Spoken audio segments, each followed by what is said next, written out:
সুপ্রিয় শিক্ষার্থীবৃন্দ, সম্মানিত শিক্ষক মণ্ডলী ও অভিভাবকবৃন্দ, যে যেখান থেকে আমার এই পাঠটি দেখছেন সকলকে স্বাগত জানাচ্ছি। সুপ্রিয় শিক্ষার্থীবৃন্দ, আশা করি তোমরা ভালো আছো, সুস্থ আছো এবং পরিবারের সাথে নিরাপদেই আছো।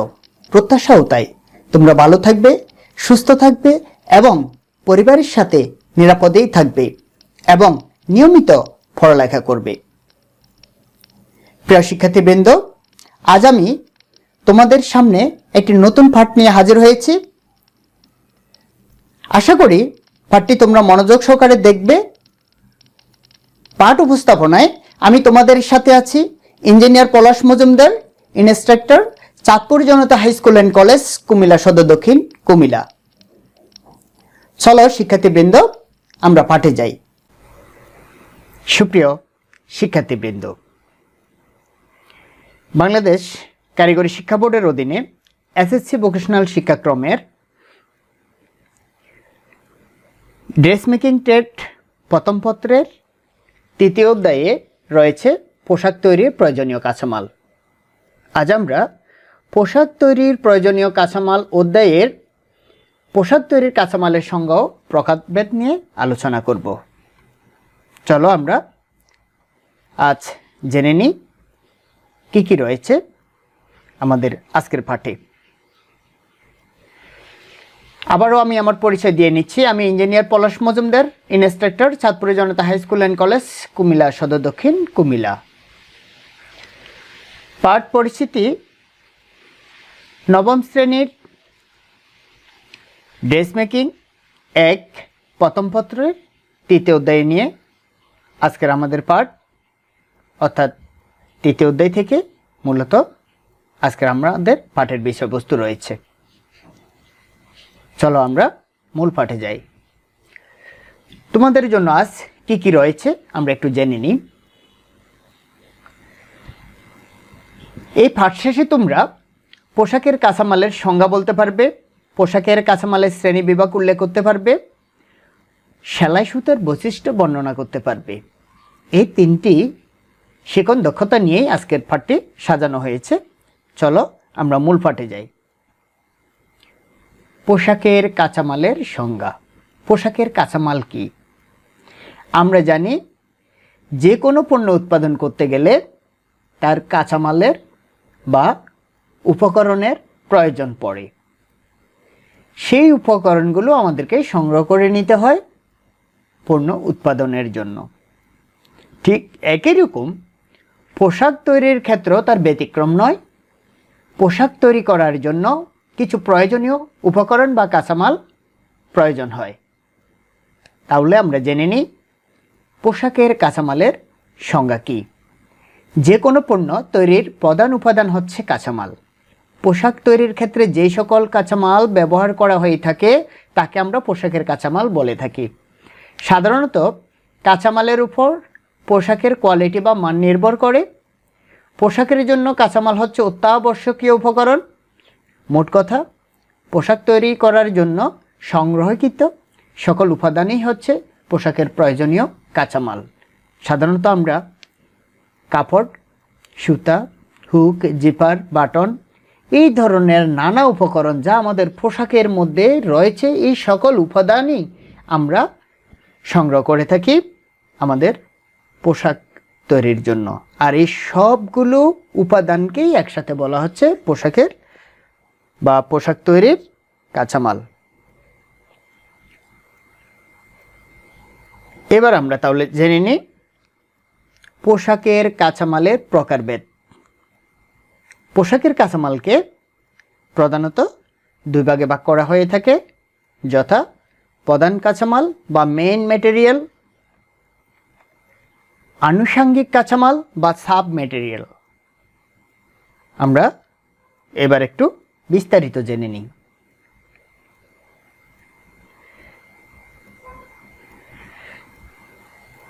কাঁচামালকে দুই ভাগে ভাগ করা হয়। প্রথম ভাগটিকে আমরা বলেছিলাম মেইন ম্যাটেরিয়াল, বা প্রধান কাঁচামাল। প্রধান কাঁচামালটি হচ্ছে মূলত ফেব্রিক বা কাপড়।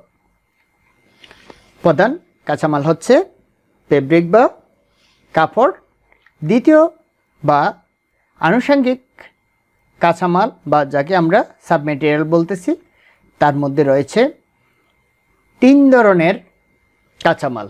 অর্থাৎ আমাদের আনুষঙ্গিক কাঁচামালগুলোকে আমরা আবার 3টা ভাগে বিভক্ত করতে পারি বা আমরা 3 ভাগে পেয়ে থাকি। তার প্রথমটি হচ্ছে সুইং কাঁচামাল, দ্বিতীয়টি হচ্ছে ফিনিশিং কাঁচামাল, তৃতীয়টি হচ্ছে প্যাকিং কাঁচামাল। সুইং কাঁচামাল, ফিনিশিং কাঁচামাল এবং প্যাকিং কাঁচামাল, এগুলো আমরা আরও বিস্তারিতভাবে জানব। মূলত এগুলো সবগুলোই হচ্ছে আনুষঙ্গিক বা সাব ম্যাটেরিয়াল। এক নজরে আমরা পোশাকের কাঁচামালের প্রকারভেদ দেখে নিই এবং কোন প্রকারে কি কি রয়েছে তা আমরা একটু বিস্তারিত জেনে নিই। এখানে আমরা প্রথমে বলেছিলাম যে প্রধান কাঁচামাল হচ্ছে ফেব্রিক বা কাপড়, যা আমাদের পোশাক হিসেবে আমরা পরিধান করে থাকি। এই ফেব্রিক বা পোশাক সাধারণত 2 ধরনের কাপড় দিয়েই তৈরি করা হয়ে থাকে। তার মধ্যে প্রথমটি হচ্ছে ওভেন ফেব্রিক বা ওভেন কাপড়, দ্বিতীয়টি হচ্ছে নিট ফেব্রিক বা নিট কাপড়। ওভেন ফেব্রিক এবং নিট ফেব্রিক এগুলো আমাদের পোশাক ভেদে আলাদা আলাদা হয়ে থাকে। আমরাও ওভেন ফেব্রিককে সহজে বুঝতে পারি, যেখানে 2 সেট সুতা দ্বারা এই কাপড়টি তৈরি করা হয়ে থাকে, যার মধ্যে এক সেটকে বলা হয় টানা, অপর সেটকে বলা হয় পরেন। এগুলো সাধারণত লুম মেশিনে তৈরি করা হয়ে থাকে। নিট মেশিন দ্বারা নট তৈরির মাধ্যমে যে ফেব্রিক তৈরি করা হয় সেটি হচ্ছে নিট ফেব্রিক। সাধারণত আমরা আমাদের টি শার্ট জাতীয় বা আমাদের গেঞ্জির এই ধরনের পোশাকগুলো, আবার শীতকালীন পোশাকের মধ্যে আমাদের যে পোশাকগুলো রয়েছে নিট কাপড়ের, সবগুলোই এই নিট ফেব্রিক দ্বারা তৈরি করা হয়ে থাকে এবং এগুলো সেলাইয়ের জন্য বিশেষ মেশিন দ্বারা সেলাই করতে হয়। কেননা এগুলো সাধারণ সেলাই মেশিন দ্বারা সেলাই করলে সেলাই টেকসই হয় না এবং পোশাক বেশি দিন পরিধান করা যায় না। ওভেন কাপড় দিয়েই সচরাচর আমাদের সাধারণ পোশাকগুলো তৈরি করা হয়ে থাকে এবং এগুলো আমাদের ডোমেস্টিক এবং ইন্ডাস্ট্রিয়াল সেলাই মেশিন দ্বারা এগুলো তৈরি করা হয়ে থাকে। এই হচ্ছে আমাদের প্রথম কাঁচামালের মোটামুটি আলোচনা। এখন আমরা জানব আনুষঙ্গিক কাঁচামালগুলো সম্পর্কে। আনুষঙ্গিক কাঁচামালকে আবার আমরা 3 ভাগে পেয়ে থাকি। প্রথমটি হচ্ছে সুইং কাঁচামাল। সুইং মানে হচ্ছে সেলাই, সুতা, বোতাম, জিপার, হুক ইত্যাদি এগুলো হচ্ছে সুইংয়ের কাঁচামাল, অর্থাৎ সেলাই করার সময় এই কাঁচামালগুলো আমাদের প্রয়োজন হয়।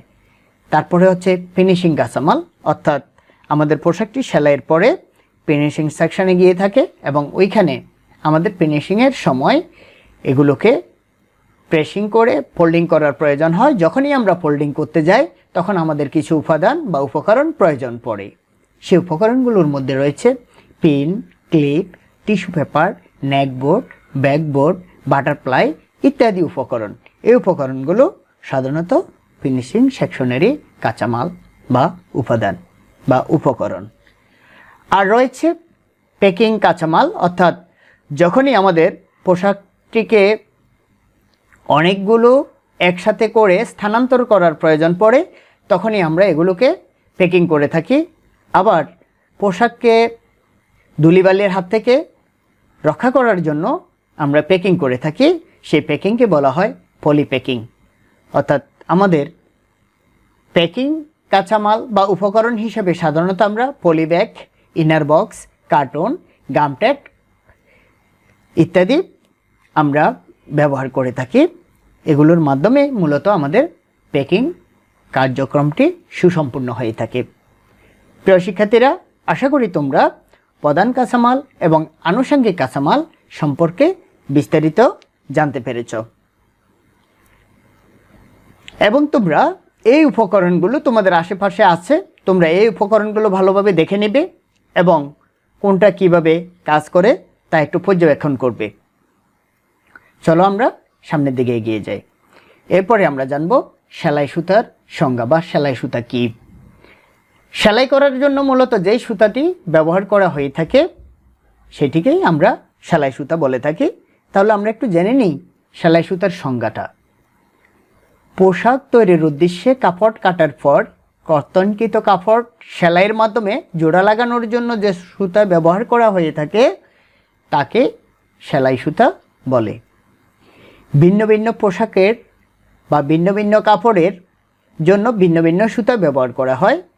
কোন ধরনের কাপড়ের জন্য কোন ধরনের সুতা ব্যবহার করতে হবে তা নির্ভর করে কাপড়ের প্রকৃতির উপর। যেমন আমরা সাধারণত সিনথেটিক এবং কটন, আমরা এই দুই ধরনের সুতা আমরা ব্যবহার করে থাকি। কটন সুতা সাধারণত আমাদের কটন ফেব্রিকের জন্য আমরা ব্যবহার করে থাকি। এছাড়াও সিনথেটিক জাতীয় যত কাপড় আছে এগুলো সেলাইয়ের জন্য আমরা সিনথেটিক সুতা ব্যবহার করে থাকি। অর্থাৎ আমাদের পোশাকের সাথে ম্যাচ করেই আমাদেরকে সুতার ধরন এবং কালার বা রং নির্বাচন করতে হয়, যাতে করে আমাদের পোশাকের কোনোভাবে যেন কোয়ালিটি ক্ষতিগ্রস্ত না হয়, সেদিকে আমাদেরকে বিশেষভাবে দৃষ্টি রাখতে হয়। তাহলে আমরা জানলাম সেলাই সুতা হচ্ছে সেলাইয়ের জন্য, অর্থাৎ কাপড় সেলাইয়ের মাধ্যমে জোড়া দেওয়ার জন্য যে সুতা ব্যবহার করা হয় তাই হচ্ছে সেলাই সুতা। গঠনগত দিক থেকে সেলাই সুতার প্রকারভেদ।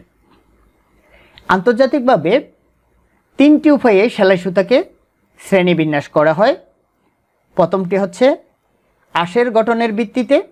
আমরা দেখতে পাচ্ছি এখানে পাটের আঁশের একটি ছবি, এছাড়াও কটন, তারপরে হচ্ছে সিল্ক, এই ধরনের নানা আঁশ, সাধারণত আঁশ বা ফাইবার আমরা দেখতে পাই, যেগুলোকে বিশেষ প্রক্রিয়ায় পাকিয়ে সুতা তৈরি করা হয় স্পিনিংয়ের মাধ্যমে, আর তা দিয়েই আমাদের কাপড় এবং সেলাই সুতা তৈরি হয়ে থাকে। এরপরে হচ্ছে আমাদের সুতার গঠনের ভিত্তিতে। সুতার গঠনের ভিত্তিতে অর্থাৎ সুতাটি কতটুকু থিক অ্যান্ড থিন বা কোন মেশিন দ্বারা এটা তৈরি করা হচ্ছে, কোন আঁশ দ্বারা তৈরি করা হচ্ছে, তার গঠনের উপরে নির্ভর করে আমাদের এটাকে ভাগ করা হয়ে থাকে।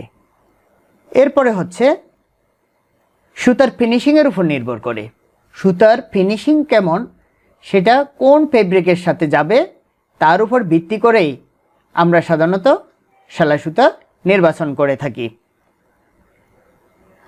কাঁচামালের প্রকারভেদ। সেলাই সুতা আমরা সাধারণত দুই ধরনের সেলাই সুতা দেখতে পাই, একটি হচ্ছে কটন, অপরটি হচ্ছে সিনথেটিক। কটন সুতা বা কটন ইয়ার্নের জন্য সাধারণত আমরা যেই ভাগগুলো দেখতে পাই তার মধ্যে আছে soft cotton, mercerising cotton, grace cotton ইত্যাদি। এগুলো মূলত কটন সুতারই উদাহরণ। এরপরে আমরা দেখতে পাই সিনথেটিক সুতা। যেহেতু সেলাই সুতার দুই ধরনের হয়ে থাকে, তার মধ্যে অপরটি হচ্ছে সিনথেটিক সুতা। সিনথেটিক সুতার মধ্যে রয়েছে পলিয়েস্টার সুতা, নাইলন সুতা ইত্যাদি। এগুলো সাধারণত খনিজ পদার্থকে বিশেষ প্রক্রিয়ায় পরিশোধিত করে আঁশ তৈরি করে, সে আঁশকে পাকিয়ে সুতায় পরিণত করা হয়। আর সেই সুতাটিই কিন্তু আমাদের অনেক টেকসই এবং শক্তিশালী সুতা, যা কটনের সাথে মিক্স করেও আমরা একটি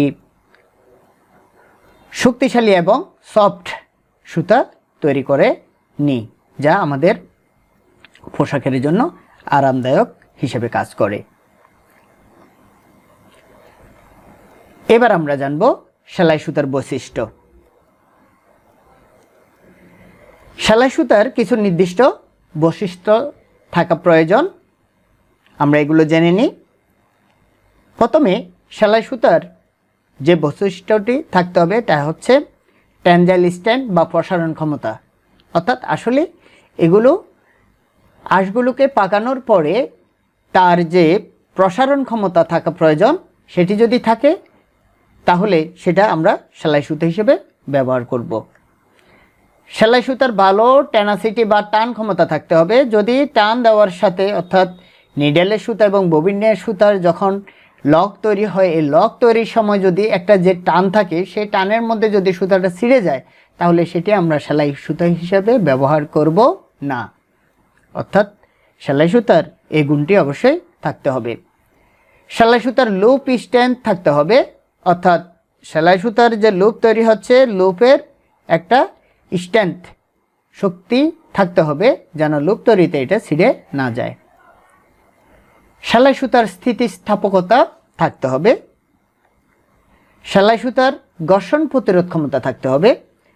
সাধারণত সেলাই সুতা বিভিন্ন অংশের উপর দিয়ে, মেশিনের বিভিন্ন অংশের উপর দিয়ে বা বিভিন্ন গাইড হয়ে যেতে হয়, আর এগুলো ঘর্ষণের ফলে মেশিনের বিভিন্ন অংশে দাগ কেটে অনেক সময় মেশিনের কিছু কিছু অংশ কেটে যায়। ওই অংশগুলো কেটে যাওয়ার পরে অনেকটা ধারালো হয়ে যায়। মনে রাখতে হবে যেন ওই ঘর্ষণের ফলে মেশিন ক্ষতিগ্রস্ত না হয় এবং সেলাই সুতো কেটে না যায়। তার জন্য ঘর্ষণ প্রতিরোধক উপাদান যেন সেলাই সুতার মধ্যে থাকে সেদিকে খেয়াল রাখতে হবে। সেলাই সুতার হেয়ারিনেস কম থাকতে হবে। হেয়ারিনেস কি সেটা আগে একটু আমাদেরকে জেনে নিতে হবে। সেলাই সুতাকে যদি আমরা আলোর দিকে ধরি, আমরা দেখতে পাই সেলাই সুতার গায়ে কিছু ক্ষুদ্র ক্ষুদ্র লোমশ বা আঁশ দেখতে পাওয়া যায়। সেই আঁশগুলোকে বলা হয় হেয়ারিনেস। এগুলো সেলাই সুতা যত বেশি থাকবে, সেলাই সুতার কোয়ালিটি তত কম হবে, অর্থাৎ তার কোয়ালিটি লেস হবে। সেই জন্য সেলাই সুতার হেয়ারিনেস যেন না থাকে, তার জন্য সেলাই সুতায় যে উপাদানগুলো ব্যবহার করা প্রয়োজন সেগুলো যথাযথ ব্যবহার করতে হবে। সেলাই সুতার স্লাবস বা গুটি না থাকা। সেলাই সুতার স্লাবস বা গুটির কারণে সেলাই করার সময় সেলাই সুতা ছিঁড়ে যায়, যা আমাদের অনেক সময় নিডেলও ভেঙে যেতে পারে সেলাই মেশিনের। আবার পোশাকের নির্দিষ্ট কিছু জায়গা আছে, যেমন পকেট, তারপরে টপ স্টিচ, এই ধরনের সেলাই করার সময় যদি সুতা ছিঁড়ে যায় তাহলে সেলাইয়ের গুণগত মান নষ্ট হয়ে যায়। তাই খেয়াল রাখতে হবে যেন সেলাই সুতায় কোনোভাবে স্লাবস বা গুটি না থাকে। আরও কিছু বৈশিষ্ট্য জেনে নিই। সেলাই সুতা জোড়া অটোকোনার দিয়ে অটোভাবে দেওয়া, অর্থাৎ আমরা জানি যারা স্পিনিংয়ে দেখেছেন, স্পিনিং ইন্ডাস্ট্রিগুলোতে সাধারণত ফিনিশিং সেকশনে কিছু মেশিন আছে যেগুলোর নাম হচ্ছে অটোকোনার। অটোকোনারে সাধারণত স্পিনিং থেকে আসা সুতাগুলো জোড়া দেওয়ার জন্য এই মেশিনটি ব্যবহার করা হয়। এই মেশিনের সাহায্যে এমনভাবে ফাঁক খুলে আবার ফাঁক দিয়ে সেলাই সুতাগুলোকে একটার সাথে আরেকটা জোড়া দেওয়া হয় যেন এখানে বোঝা না যায় যে কোথায় জোড়াটা দেওয়া হয়েছে। এতে করে সুতার দীর্ঘতা বাড়ে এবং শক্তিশালী হয়, আর জোড়া দেখা যায় না, যার ফলে দীর্ঘ সময় ধরে সেলাই সুতা সেলাই কাজে ব্যবহার করা যায়। এরপরে হচ্ছে সেলাই সুতার লেন্থ, ইলেঙ্গেশন অ্যান্ড ব্রেক বা দীর্ঘ হওয়া। অর্থাৎ যখন আমরা অটোকোনার দিয়ে সেলাই সুতাকে জোড়া দেব তখন এই সেলাই সুতাটি অনেক দীর্ঘ হয়ে যায়, আর দীর্ঘ হলেই তখন একটি পোশাকের জন্য নয়, অনেকগুলো পোশাক আমরা খুব দ্রুত সময়ের মধ্যে সেলাই করতে পারি। কারণ হলো যত বেশি সময় আমরা সেলাই সুতা ফরানোর জন্য মেশিনে আমরা ব্যয় করব, তত বেশি আমাদের সময় নষ্ট হবে। আমাদের যত বেশি সুতা কম ফরাইতে হবে তত বেশি আমরা উৎপাদন বাড়াতে পারবো। এরপরে হচ্ছে সেলাই সুতার সংকোচনশীলতা। প্রসারণ এবং সংকোচন দুইটিই সেলাই সুতায় থাকতে হবে। সেলাই সুতার রং ধারণ ক্ষমতা। সেলাই সুতায় যদি রং ধারণ ক্ষমতা না থাকে তাহলে আমরা কাপড়ের সাথে ম্যাচ করে সেলাই সুতা নির্বাচন করতে পারবো না। তাই এই গুণটি অবশ্যই সেলাই সুতার মধ্যে থাকতে হবে। সেলাই সুতার রঙের স্থায়িত্বতা থাকতে হবে। সেলাই সুতার রং উঠে গেল, কাপড়ের রঙে থাকলো, তাহলে দুইটার মধ্যে কোয়ালিটির হেরফের হবে, অর্থাৎ দুইটা দেখতে দুই রকম হয়ে যাবে, তখন পোশাকটির কোয়ালিটি নষ্ট হয়ে যাবে। তাই সেলাই সুতার যেন রঙের স্থায়িত্বতা থাকে সেদিকে খেয়াল রাখতে হবে। সেলাই সুতা মোটা চিকন বা থিক অ্যান্ড থিন না হওয়া। মোটা চিকন হলে যে সমস্যাটি হয় এটা দৃষ্টিগত দেখা যায়, এবং আমরা সেলাই সুতা অনুযায়ী নিডেল ব্যবহার করে থাকি সেলাই মেশিনের। সেই সেলাই মেশিনের নিডেলে যদি আমরা চিকন নিডেল দিয়ে যদি আমরা মোটা সুতা প্রবেশ করাই, তাহলে অনেক সময় দেখা যেতে পারে সুতাটি কেটে যেতে পারে নিডেল আইয়ে দিয়ে, অথবা আটকে গিয়ে নিডেলটি ভেঙে যেতে পারে। আমাদের সময় এবং পোশাকের সেলাইয়ের কোয়ালিটি দুটোই নষ্ট হতে পারে। তো প্রিয় শিক্ষার্থীরা, আমরা এতক্ষণ ধরে আমরা পোশাকের সেলাই সুতার বৈশিষ্ট্যগুলো জানলাম এবং এদের প্রকারভেদগুলো জানলাম। তো মোটামুটি আমরা সেলাই সুতা সম্পর্কে আমরা বিস্তারিত জানতে পেরেছি। তোমাদের জন্য এখন একটি বাড়ির কাজ দেব। বাড়ির কাজটি হচ্ছে মানসম্মত সেলাইয়ের জন্য দরকার মানসম্মত সুতা। আবারও বলছি, মানসম্মত সেলাইয়ের জন্য দরকার মানসম্মত সুতা। সেলাই সুতার কি কি গুণাগুণ থাকতে হবে তা একটি চেকলিস্ট তৈরি করবে এবং তা পরবর্তীতে শ্রেণী শিক্ষককে দেখানোর জন্য সংরক্ষণ করবে।